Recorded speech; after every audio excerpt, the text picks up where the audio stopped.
Welcome, everyone. My name is Amber Roulette. I serve on the Millie Alumni Board, and I am just so thrilled for today's conversation. We've got a great one ahead of us. Thrilled to welcome Janine Kamath, the Executive Director of Mayo Clinic International.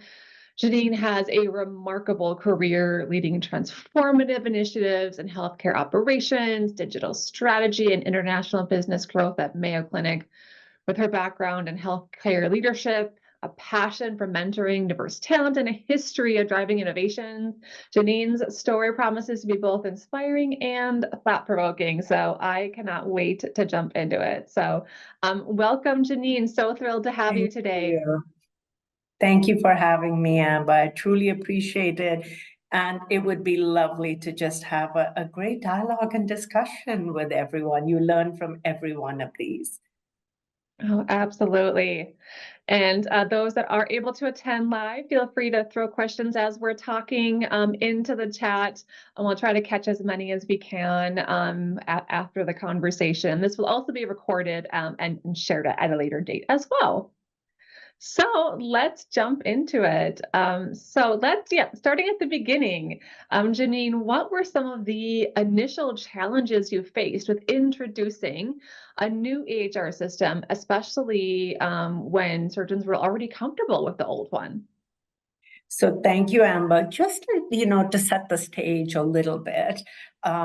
So we were at Mayo Clinic, the digital revolution was well on its way, maybe not the way it is today, but it was well on its way. We realized that it was important for us to embrace it, to move forward with building this electronic health record. And so that's what we were working on. And we had already implemented it in some groups like medicine and the specialties, et cetera. But we found it particularly difficult to go ahead and make it happen in the surgical practice. And just a little bit about the surgical practice, as many of us sort of know and recognize. But from a Mayo Clinic standpoint, predominantly, it's a very busy practice. It's serious and complex care. So some of the most difficult cases is what they see. It's extremely busy, high volume, so many patients wanting to get in, wanting to be seen. A very important component of Mayo Clinic is cycle time. We like to be sure that we keep our cycle time tight, because especially when we get patients from other parts of the country or the world, we don't want them just waiting in hotels, rooms, etc. We want them to get their care, get high quality, good care, and then move back and go home where they're most comfortable. So cycle time is very important to us. The other thing is that we had an amazing paper medical record.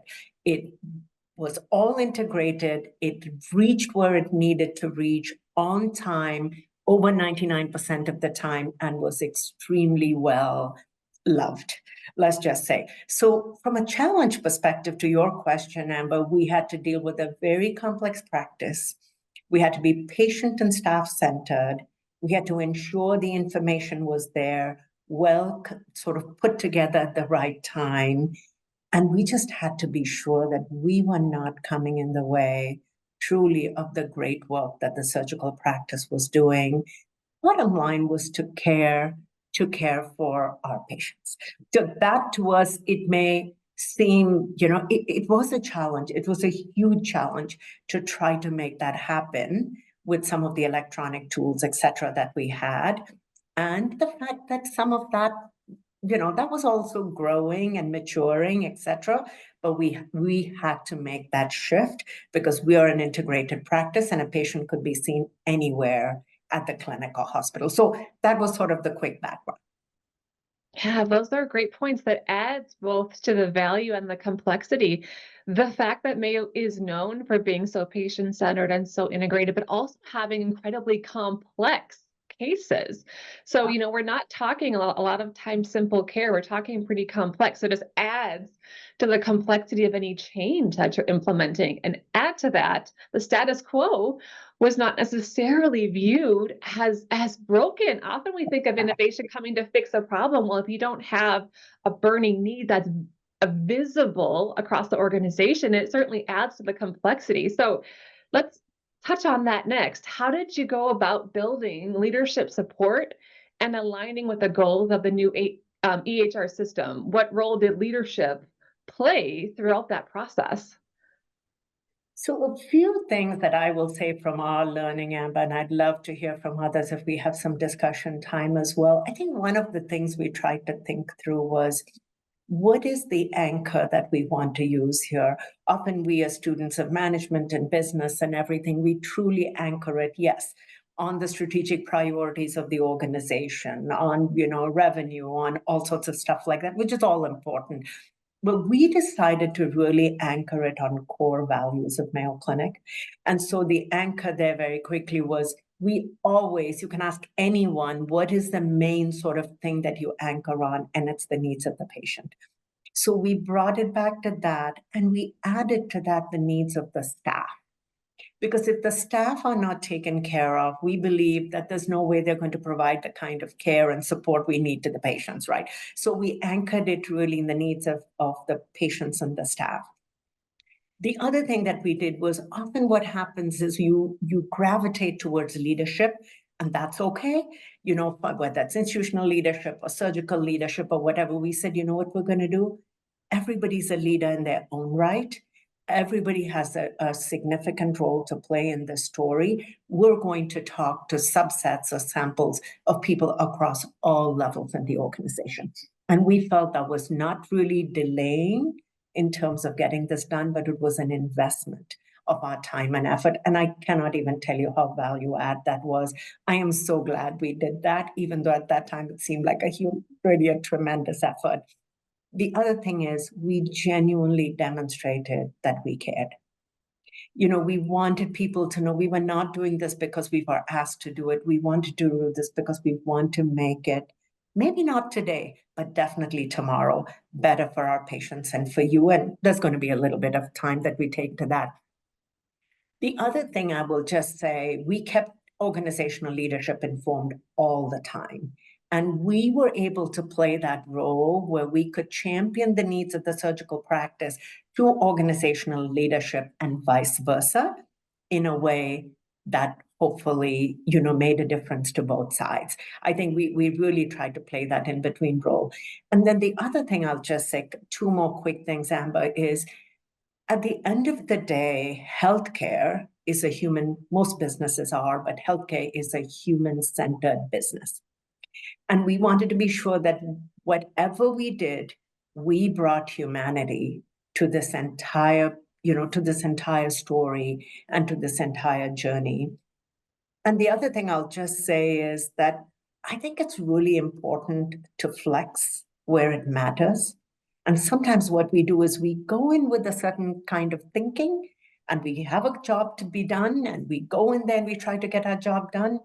But I think we just need to take a step back and say, let's flex or adjust where it matters. And the other thing as I was thinking through this, I remember we talked about embracing productive conflict. Working with surgeons, they are very deliberate people. It's black and it's white, often as it should be. I mean, it's, because they are in very high risk sort of situations. And embracing that productive conflict where they came back and said, we're not happy with things. We thought that was not how it's going to work.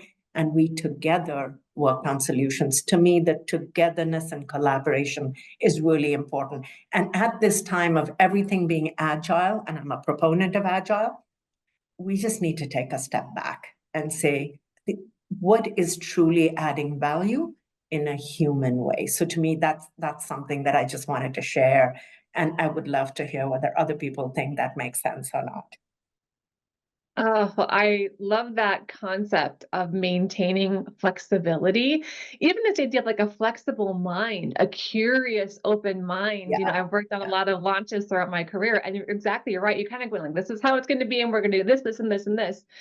But is that the most human-centered, yeah. efficient way to go about it? Adjusting and being flexible as you go along, I think lends itself so well towards a more successful end result. And I know you mentioned taking the time to kind of walk in the surgeon's shoes, literally, I believe, shadowing them during their work. Mhm. What insights did you gain from that experience, and how did that influence the way you approached the launch? But for all of us, I'll say it sounds simple. It's what we see and read as students of management and business and everything. But sometimes I feel like we don't do it in a way that truly helps us to seek to understand. And not because we don't want to. There are all these pressures that you face and you got to deliver and all of this. But I would say we really started this journey with an approach to seek to understand. We wanted to listen thoughtfully and actively.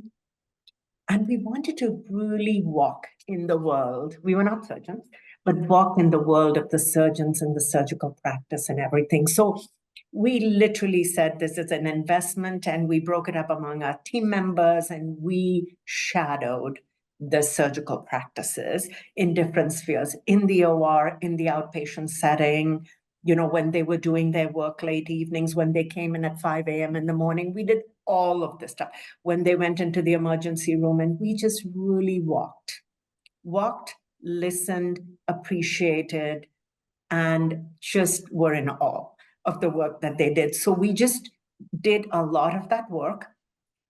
Besides all of the stuff I mentioned to you, we built long lasting, trusting relationships.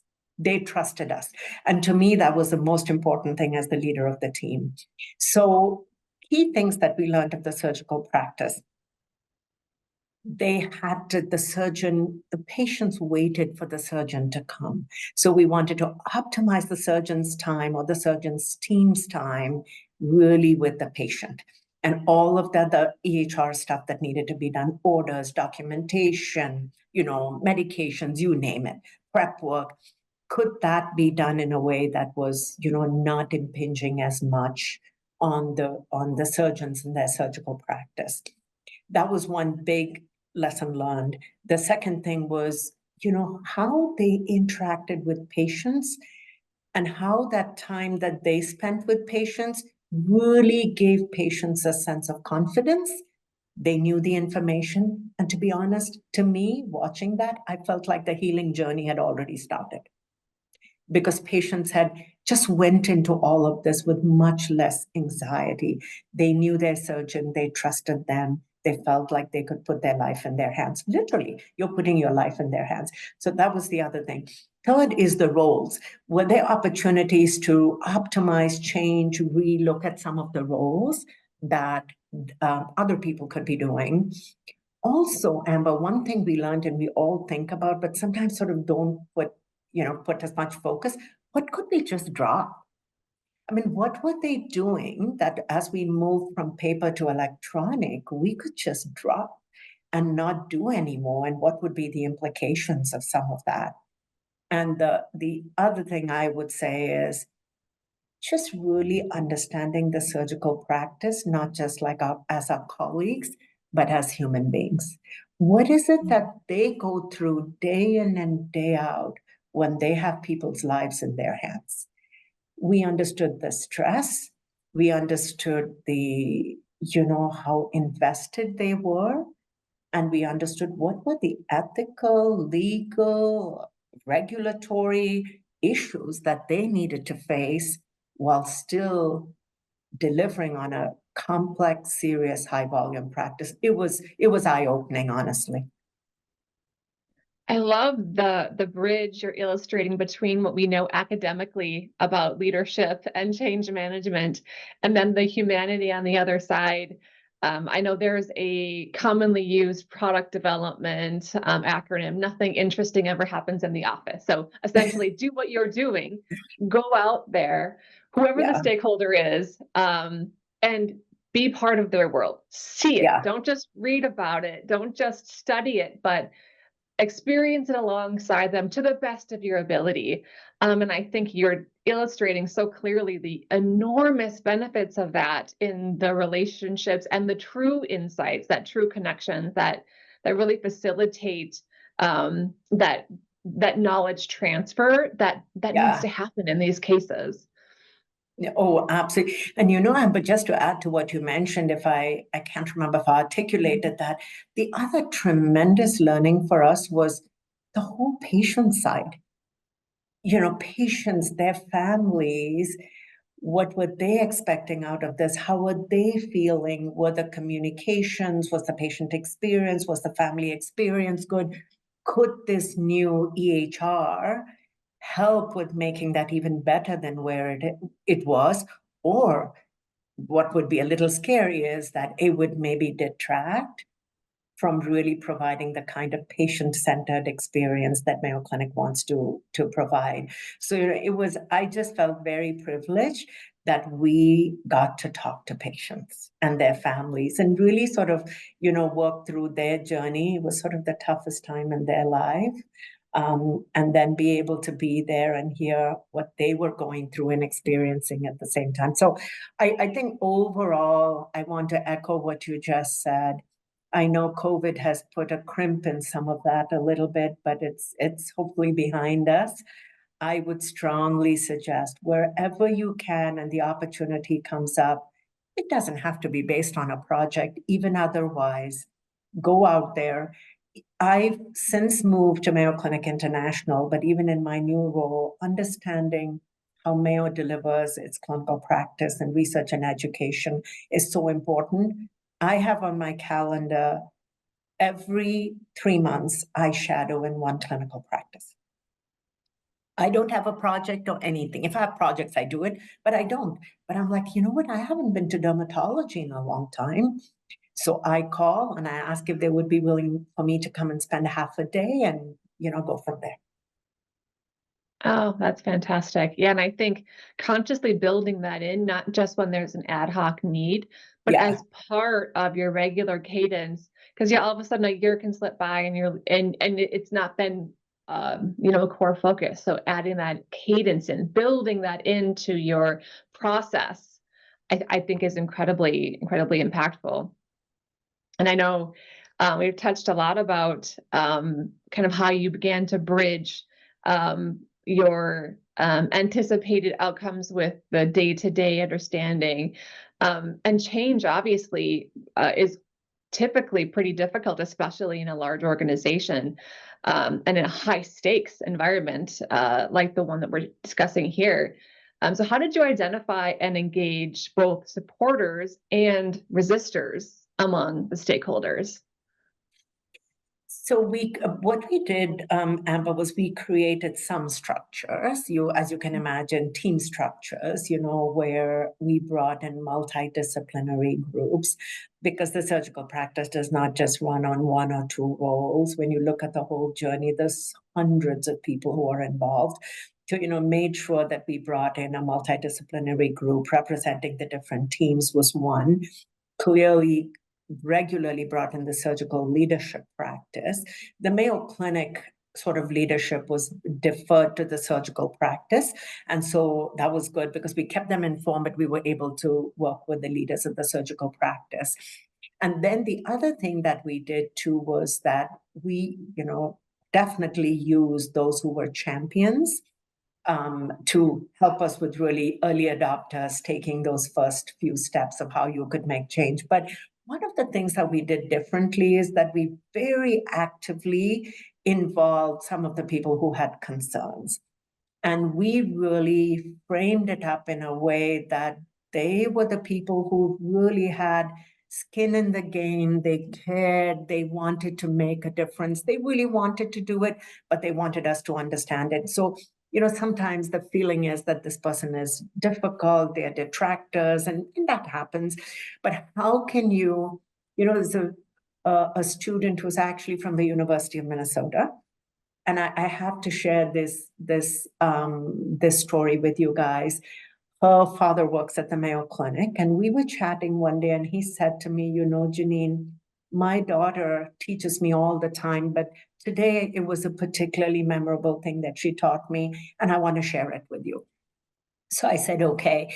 And he said that he was telling her a story about a difficult situation, and he said to her, this person was just being really difficult, so I had to call the person out. And she just stopped and in a calm way said to him, Dad, you know, I understand that, but what would have been really great is if you called the person in. And I just those two words, Amber, made me really stop and think. And I just give full credit to this amazing young person. And it makes a big difference how you frame things up with people that you believe are really not supportive. I mean, not that's always a 5 or 10%. I'm not talking about that. So we work very closely with those people who had concerns, significant concerns, and said, okay, we can't make everything happen perfectly right up front, but how can you be part of the solutioning and the implementation and the execution so you can constantly be those eyes and ears that will remind us that we need to make sure that happens, or you may change your mind once you see it really happen. And was it easy? Not. It took us a little while to get there. We had to be patient. We had to flex all of that kind of stuff. There were days when you're like, oh gosh, I just got to get out of here for a little while or whatever. But I think it's a strategy that really works because at the core, we all as human beings want to really make a positive difference. And we may not articulate it in a way that is perhaps the best, but I just love that phrase of calling people in and having them be part of this exciting journey. I hadn't heard that before. I love that. I'm going to make a note of that. I feel like those nuances make all the difference. That They do. that subtle but impactful shift in how you're approaching someone by excluding them, in the rigid brain, the rigid approach to a flexible brain, calling them in, inviting them in, and acknowledging, their concerns and their viewpoint as valid, and hearing Yeah. them and truly listening to understand. Yeah, I'm with you. I mean, you have to be reinforcing, because, and again, I think it's just that we have so much to do in so little time.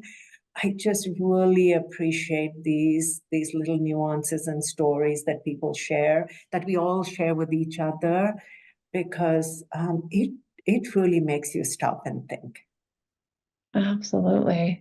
Yeah. So, on that note, what would you say are the most important lessons you've learned from this experience, a successful, challenging launch, especially for others leading complex technology changes in healthcare and other industries?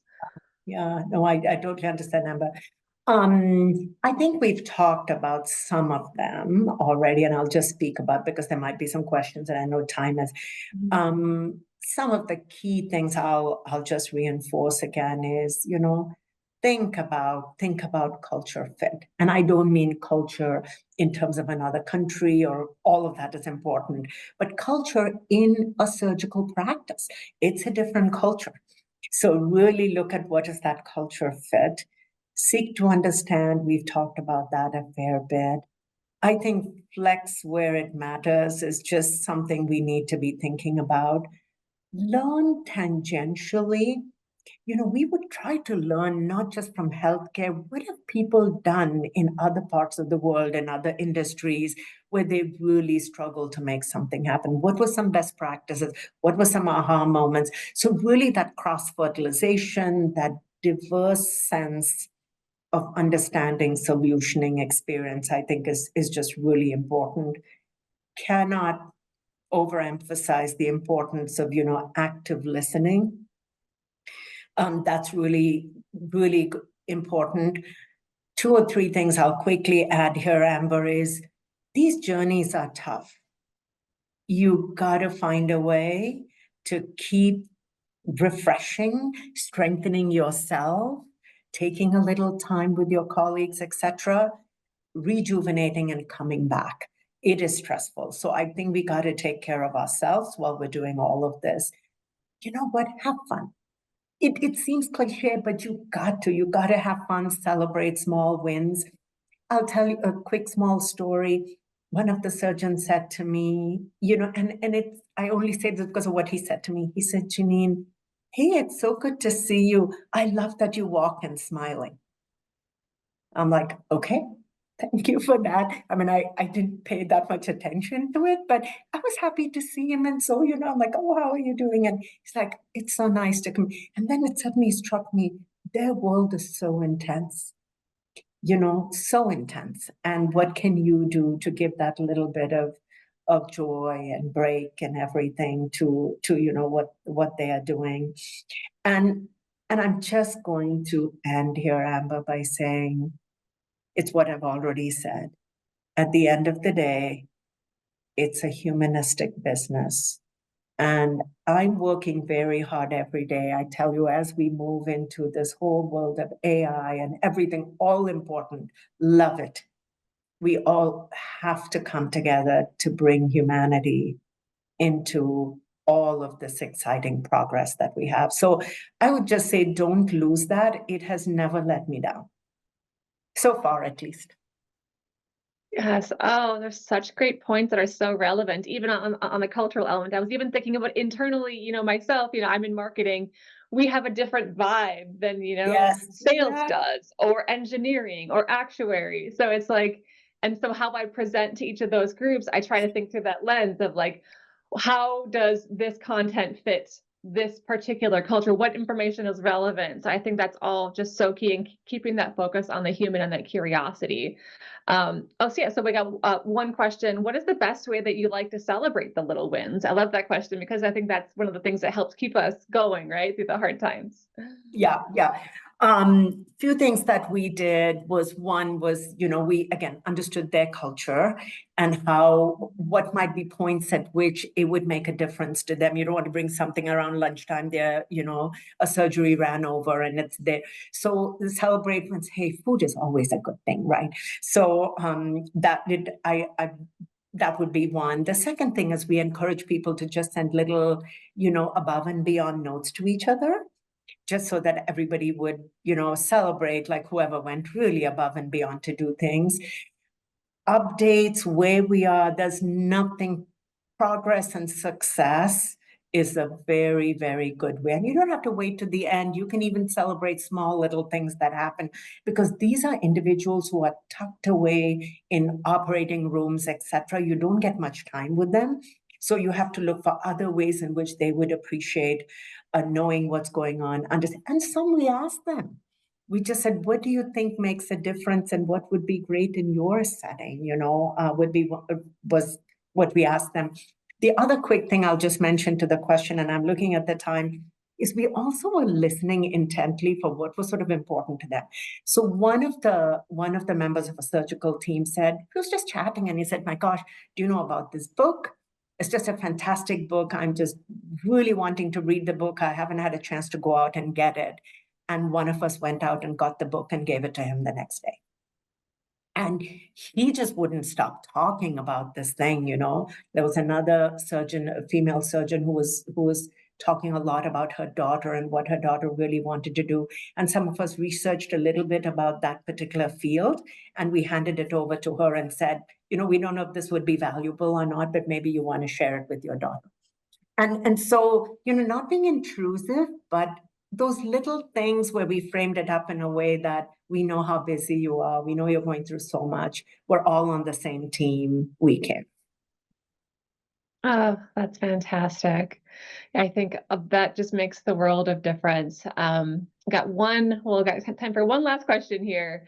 Last question. Sounds like you probably had stakeholders along the promoter detractor continuum during this implementation. What was their strategy to address the detractors during the project? So to some extent, we talked about that a bit, right, Amber, earlier, but I think again, call the detractors in. We really spend time trying to understand what is it that they are concerned about, so that we could separate out those things that were genuine concerns and those things that were just fears that they had, so that we could work through that with them. The other thing is we embrace them in a way that they were lockstep with us wherever we could, so that they could see what was truly happening. And if it was happening well, that's great. They felt better about it. But if it was not happening, they could, you know, share with us and call us on it and say, okay, I thought this was going to happen. Why is it not? What are the issues? How can I help? And really sought their help. And if I'm making this seem easy, please, I'm wrong. It took us time, it took us work, but I can tell you, it was much better bringing them in than trying to say, oh my God, that Janine, every meeting is so difficult with her. I think the way you come across inadvertently does not help. I think really being patient and bringing people along to the best of your ability is never that easy. And in large organizations and where you have people that you don't have much time with, it really takes some creative thinking. But we put in a lot of investment on our time to live in their world than to expect them to come halfway and meet us in meeting rooms, etc. We would just be right there so that we were available. I just had that big light bulb moment as you were talking. I was like, I feel like one of the keys to strategic implementations of the work with detractors is exactly how you mentioned, kind of distinguishing what is like a genuine logical concern that needs to impact strategy and what is a manifestation of change anxiety, and being able to tell the difference and which one impacts your strategy and one impacts kind of that relationship change management end. But being able to distinguish between those, I think is key. And you touched on a lot of points to manage those effectively. And absolutely agree. Not easy. It's not easy to face criticism when you're launching something new. It's not easy. It's not comfortable. And doesn't always give you the fuzzy, happy feelings in that moment. But Yes. long term, by building the relationships, you get there. But it's a marathon, not a sprint, certainly. Yes, it certainly is. And Amber, I just want to close to say it. I love what you said. Sometimes we get so caught up in the short term, and I'm not saying that's wrong. Sometimes it's needed. When there was COVID, there was no long term. It was short term. You go for it. Mm-hmm. But I think you have to think about the short term, the mid, and the long term. And the part that's so lovely for me is even years later, those relationships that you built help you in ways you never even imagined. So I would say it's good to stay with it as best you can.